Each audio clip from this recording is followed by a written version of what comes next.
Praise the Lord. இதை கேட்டுக்கொண்டிருக்கிற அன்பு தேவ பிள்ளைகளே, உங்கள் எல்லோருக்கும் என் இனிய கிறிஸ்மஸ் நல்வாழ்த்துக்களை தெரிவித்துக் கொள்கிறேன். இன்றைய தினத்தில் கிறிஸ்மஸ் நற்செய்தியாக நாம் இன்று வசனங்களை தியானிப்போம். லூக்கா 2ஆம் அதிகாரம் 8 முதல் 14 வசனங்கள். அப்பொழுது அந்த நாட்டிலே மேய்ப்பர்கள் வயல்வெளியில் தங்கி ராத்திரியிலே தங்கள் மந்தையை காத்து கொண்டிருந்தார்கள். அவ்வேளையில் கர்த்தருடைய தூதன் அவர்களிடத்தில் வந்து நின்றான். கர்த்தருடைய மகிமை அவர்களை சுற்றிலும் பிரகாசித்தது. அவர்கள் மிகவும் பயந்தார்கள். தேவதூதன் அவர்களை நோக்கி, பயப்படாதிருங்கள், இதோ எல்லா ஜனத்துக்கும் மிகுந்த சந்தோஷத்தை உண்டாக்கும் நற்செய்தியை உங்களுக்கு அறிவிக்கிறேன். இன்று கர்த்தராகிய கிறிஸ்து என்னும் இரட்சகர் உங்களுக்கு தாவீதின் ஊரிலே பிறந்திருக்கிறார். பிள்ளையை துணிகளில் சுற்றி முன்னணையில் கிடத்திருக்க காண்பீர்கள். இதுவே உங்களுக்கு அடையாளம் என்றான். அந்த க்ஷணமே பரமசேனையின் திரள் அந்த தூதனுடனே தோன்றி, உன்னதத்தில் இருக்கிற தேவனுக்கு மகிமையும் பூமியிலே சமாதானமும் மனுஷர் மேல் பிரியமும் உண்டாவதாக என்று சொல்லி தேவனை துதித்தார்கள். ஆமென், அல்லேலூயா. பாருங்க, ஆண்டவர் இயேசு கிறிஸ்து பரலோகத்திலே பிதாவின் வலது பாரசத்திலேயே இருந்த தேவன், அவர் நம்மீது இரக்கம் கொண்டு மனுக்குலத்துக்காக பரிதவித்து இந்த பூமியிலே முதலாவது உருவாக்கின ஆதாம் ஏவாளை உருவாக்கின அந்த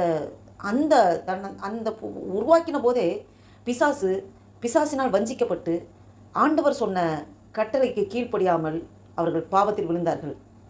அது நிமித்தம் மனுக்குலம் முழுவதும் பாவத்திலே விழுந்து விட்டது.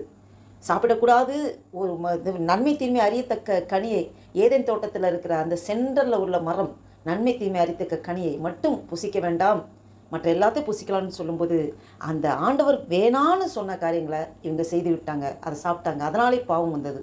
அப்போ ஆதாம் வழியில் வருகிற எல்லாருமே பாவமான மனிதர்களாக்கப்பட்டார்கள். அப்போ இந்த மனுக்குலம் முழுவதுமே பாவம் நிறைந்ததாக ஆகிவிட்டது. அப்போ இந்த மனிதர்களை ரட்சிப்பதற்காக தான் பரலோகத்தில் இருக்கிற தேவன் இந்த பூமிக்கு, வார்த்தையாகிய தேவன் மாம்சமாகி இந்த பூமிக்கு வந்து மனு உருவெடுத்து எப்படி பரிசுத்தமாய் வாழ்வது, என்ன மாதிரி நடக்கணும், எப்படி இந்த பாவம் நிறைந்த உலகத்திலே பரிசுத்தத்தை காத்துக்கொண்டு உண்மையாய் பிதாவின் சித்தத்தை எப்படி நிறைவேற்ற வேண்டும் என்று நமக்கு ஒரு மாதிரியாக இயேசு கிறிஸ்து வாழ்ந்து காண்பித்தார். அதற்காக தான் இந்த பூமிக்கு அவர் மனு உருவெடுத்து வந்தார். அப்போ பரலோகத்தையே அந்த மகிமையே விட்டு விட்டு இந்த பூமிக்கு வந்தார். இந்த பாவம் நிறைந்த உலகத்திற்கு அவர் பாட அனுபவிக்காகவே வந்தார். அவர் ரொம்ப ஏழ்மை கோலமாய், அவருக்கு ஒரு வீடு கூட கிடைக்கல. அவர் வந்து அந்த டெலிவரி ஆகி அந்த குழந்தையாக வெளியில் வர்றதுக்கு அதுக்குள்ள வீடு கூட கிடைக்காம மாட்டு தொழுவத்திலே அவர் பிறந்தார். அதுலேயும் அந்த நற்செய்தியை அறிவிப்பதற்கு பரலோகத்தில் இருந்த தூதர்கள் முதலில் அந்த தாழ்மையின் ஏழ்மை கோலமாக இருந்த அந்த மேய்ப்பர்களுக்கு முதல்ல நற்செய்தி சொன்னான். பாருங்கள், அந்த தூதர் வந்து சொல்லும்போது அந்த தூதன் அவர்கள் நோக்கி, பயப்படாதீர்கள், இதோ எல்லா ஜனத்துக்கும் மிகுந்த சந்தோஷத்தை உண்டாக்கும் நற்செய்தி உங்களுக்கு அறிவிக்கிறேன். அல்லேலூயா. இங்கே பாருங்கள், கிறிஸ்தவர்களுக்கு மட்டும்தான் கிறிஸ்மஸ் கிடையாது. இது மதத்தின் சமயமாக மத ரீதியான வழிபாடு கிடையாது, மத ரீதியான ஃபெஸ்டிவல் கிடையாது. இது உலகெங்கிலும் இருக்க மனுக்குலம் எல்லாருக்கும்.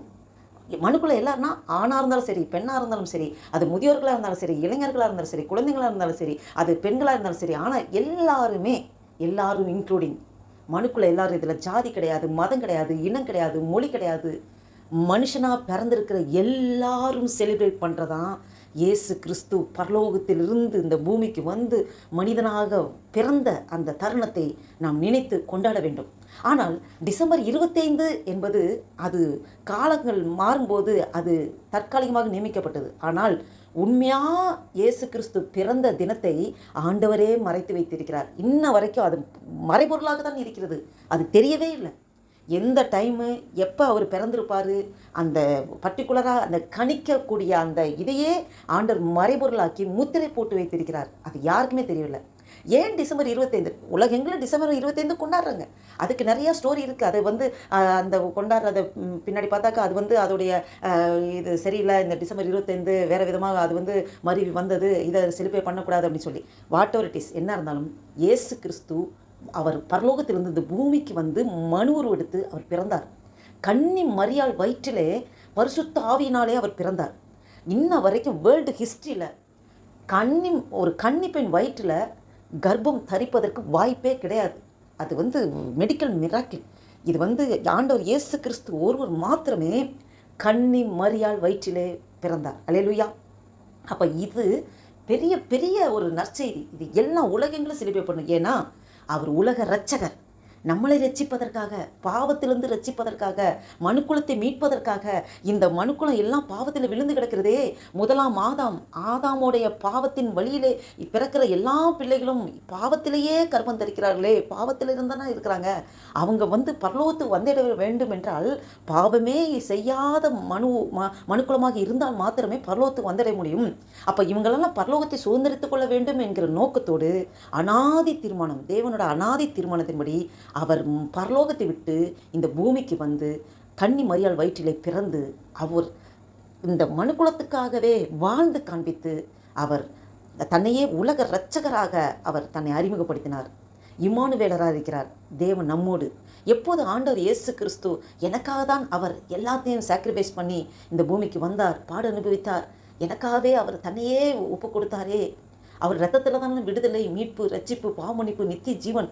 நான் ஆண்டவர் இயேசு கிறிஸ்துவை ஏற்றுக்கொள்கிறேன் ஆண்டவரே, என் இருதயத்திலே நீ தங்குங்கப்பான்னு சொல்லும்போது அவர் நம் இருதயத்திலே வாசம் செய்ய ஆரம்பித்து விடுகிறார்.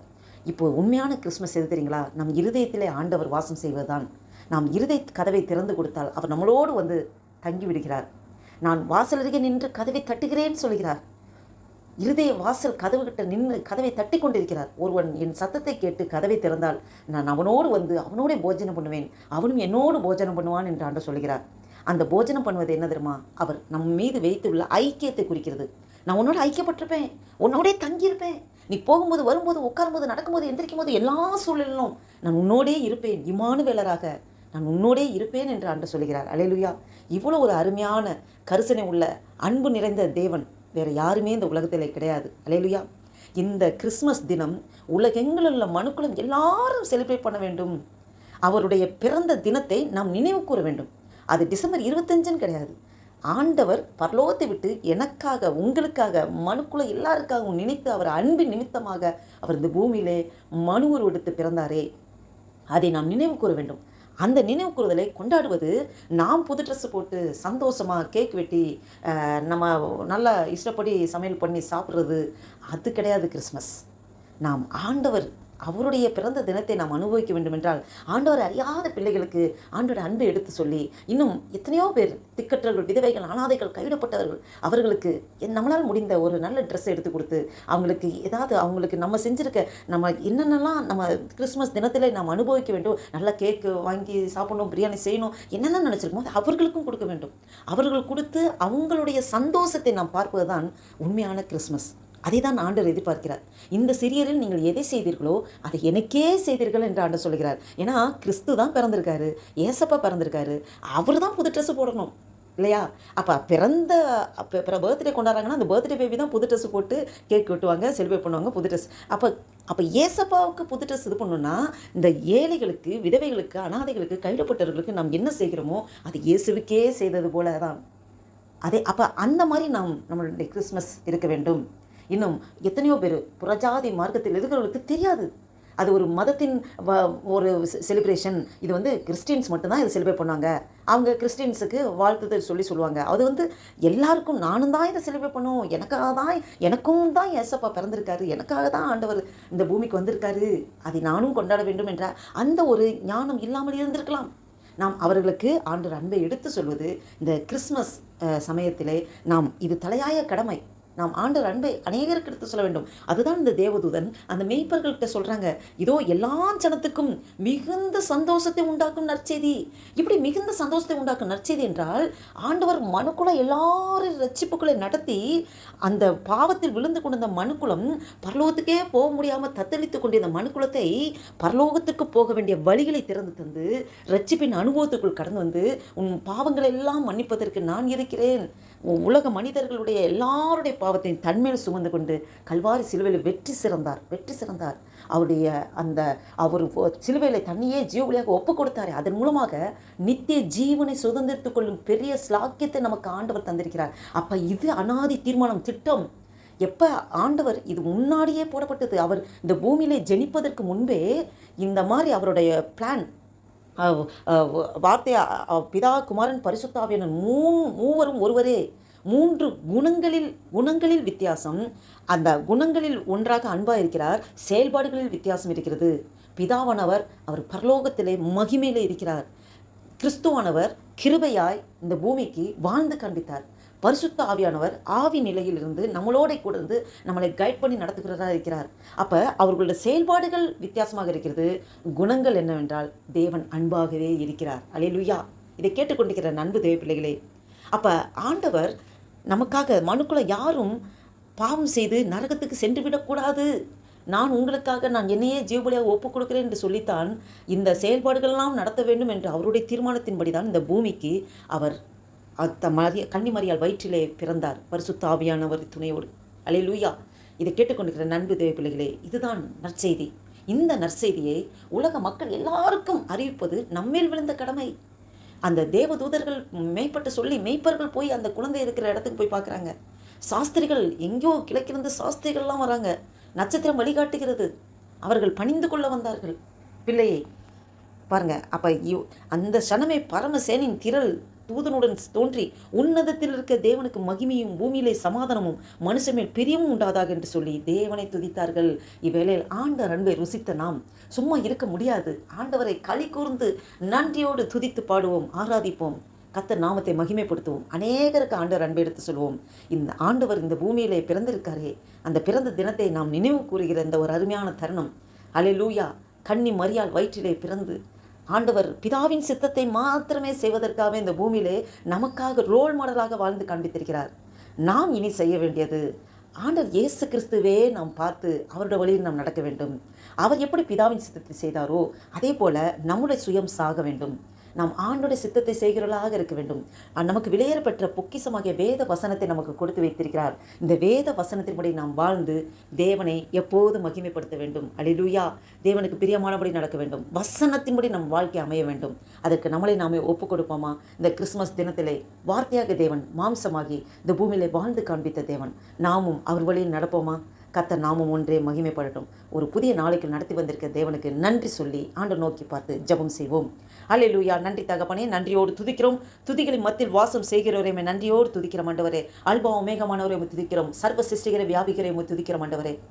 அப்பா, இந்த 2025 வருஷத்தின் அப்பா கடைசி மாதமாகிய டிசம்பர் மாதத்தின் ஆண்டவரே அப்பா 25ஆம் தேதியை காண கிருபை செய்த தேவனே உமக்கு கொடான கோடி ஸ்தோத்திரம் ஆண்டவரே. நன்றி தகப்பனே. ஆண்டவரே, இன்றைய தினத்தில் உலகெங்கிலும் எல்லாரும் ஆண்டவரே நீ பிறந்ததை நினைவு கூர்ந்து கொண்டாடி கொண்டிருக்கிறாங்க ஆண்டவரே. எத்தனையோ பேர் அதோடைய அர்த்தம் தெரியாமலே கொண்டாடி கொண்டிருக்கிறாங்க.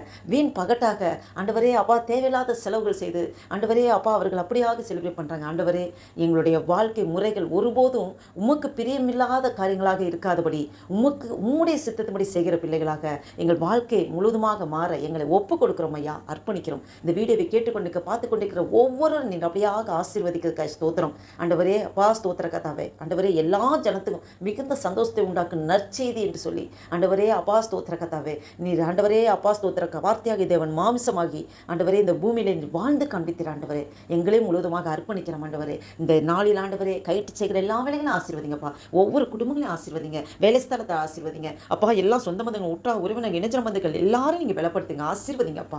நன்றி தகப்பனே. ஆண்டவரே, எங்கள் பாவங்கள் எல்லாம் ஆண்டவரே உடைய ரத்தத்தினாலே கழுவி எங்களை பரிசுத்தப்படுத்தி உன்னதத்துக்கு நேராக நடத்தி கொண்டு செல்கிற தேவனே ஆண்டவரே, அவர் நித்திய ஜீவனை எங்களுக்காக ஆண்டவரே நீர் ஆண்டவரே வழி எங்களுக்கு திறந்து தந்திரே. நன்றி அப்பா, நன்றி அப்பா. இம்மானுவேலராக எங்களோடு நீர் வாசம் செய்கிறீர் ஆண்டவரே. எங்கள் இருதயத்தில் நீர் தங்கியிருக்கிறீர் ஆண்டவரே. இதை விட பெரிய ஸ்லாக்கியம் வேற ஒன்றுமே இல்லை ஆண்டவரே. நன்றி தகப்பனே, நன்றி தகப்பனே. ஆண்டவரே, உடைய அநாதி தீர்மானத்தை நீ நிறைவேற்றி தந்தீர். இந்த நாளை நாங்கள் நினைவு கூறுகிறோம் ஆண்டவரே. எங்களே முழுவதுமாக தாழ்த்தி ஒப்பு கொடுக்கிறோம், அர்ப்பணிக்கிறோம் ஆண்டவரே. உம்முடைய வழியில் உம்முடைய அடிச்சோடுகளை பின்பற்றி நடக்க எங்களுக்கு பலனின் சத்துவத்தை நீங்கள் தருகிறதுக்காக ஸ்தோத்திரம். ஆசீர்வதிங்க, பலப்படுத்துங்க. இயேசு கிறிஸ்துவின் நாமத்தினால் ஜெபிக்கிறோம் ஜீவனுள்ள எங்கள் நல்ல பிதாவே. ஆமேன், ஆமேன். அல்லேலூயா. உங்கள் எல்லாருக்கும் திரும்ப ஒரு முறை கிறிஸ்துமஸ் நல்வாழ்த்துக்களை தெரிவித்துக் கொள்கிறேன். கர்த்தர் நாமம் ஒன்றே மகிமைப்படட்டும். ஆமேன்.